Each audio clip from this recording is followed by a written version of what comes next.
बचाए।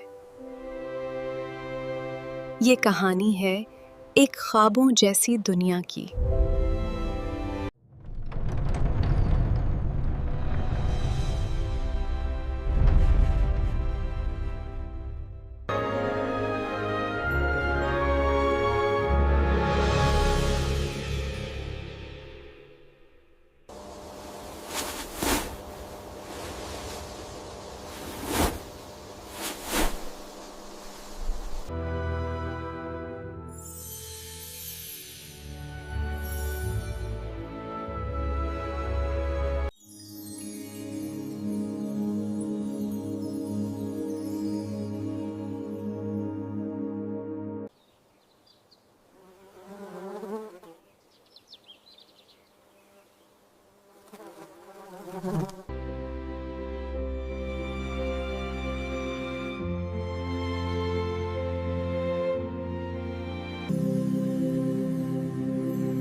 वो शहजादी जिसके दिल में सिर्फ मोहब्बत और उम्मीद बसती थी।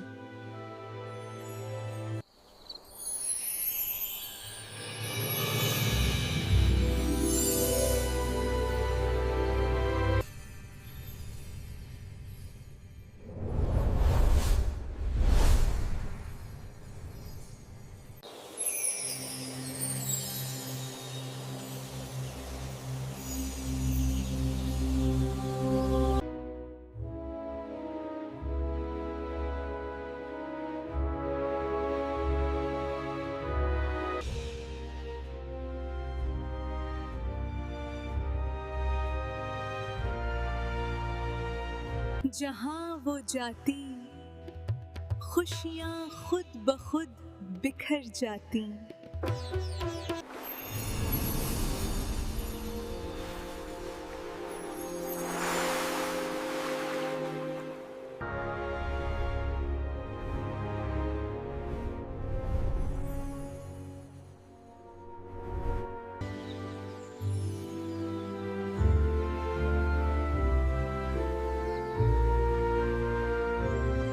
और यूं वो शहजादी हमेशा उम्मीद और रोशनी की इलामत बन गई।